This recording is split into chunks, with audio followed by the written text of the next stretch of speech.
I'm looking at the numbers this morning on the page. It's insane. It's 1.3 million who want to go and 1.1 million who say they're interested. I mean, you never had any idea it'd get this big, did you? Oh, no, not at all. Because I posted it on like June 27th, and it was kind of a joke.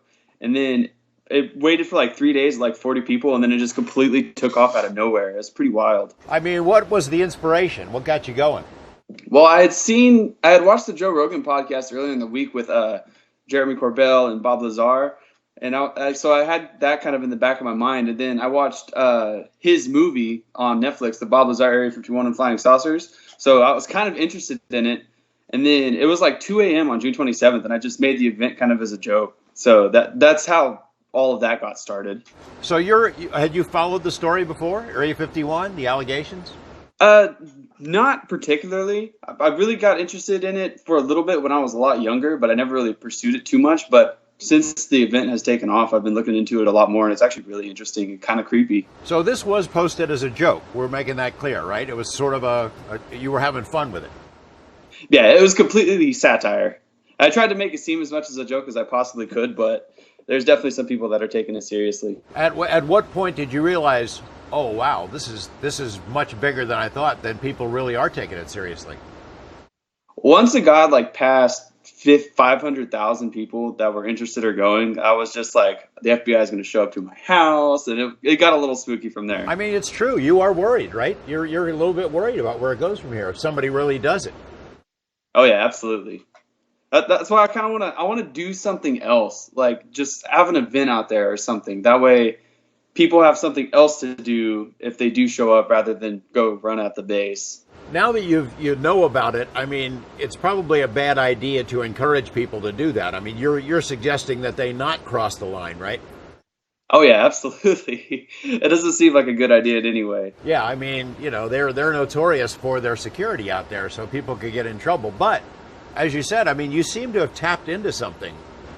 Public anger. Yeah, it struck a nerve with a whole lot of people just all around the globe. Like, I have people in Australia that are interested in this event. Like, what did the Australians think is there? It's pretty crazy.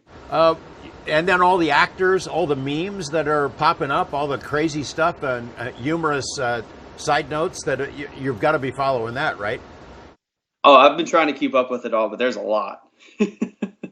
Tell me, so there were some other people who were involved with you in getting this thing up and running, right?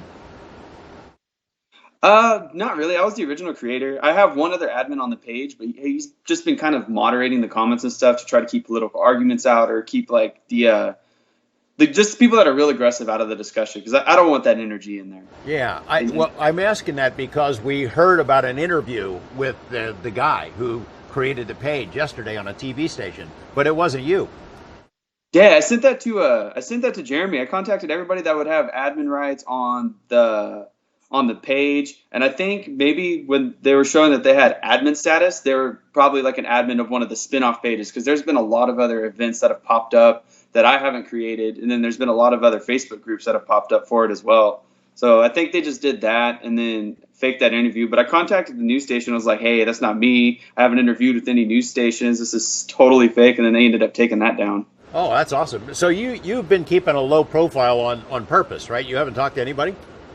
No. I talked to one gentleman who had a comedy podcast, but that's about it. We were just kind of joking around about how the event took off and all that. Will you go out there? Are you going to go out there on the 20th? I kind of really want to, just to see like the people that show up. I'm really interested in that. Yeah, I think that's going to be a big crowd. I mean, it's not going to be 1.3 million, but I think it's going to be a lot of people are going to show up, because they're ticked off about secrecy on this topic. Yeah, and I think even if just a few people show up, just with the amount of attention that the post has gotten, I think it makes a cool statement that like, hey, we want to know what's going on in there. Because people want to know. Well, it could be amazing. What you started here as sort of a joke could actually have a major impact in the big picture. That is what I'm hoping. I hope it turns into something really cool, rather than just like a suicide mission that started from a joke, because I don't want that at all. But I think we could make some really cool stuff happen with it. Well, thanks for talking to us. Anything else you want to say about it? Not really. I'm just excited to see where it goes from here. And like I said, what kind of cool stuff we could do with this. We're really excited to do some good. been a wild ride for you already. Oh yeah, it's been a short ride, but it's been insane so far.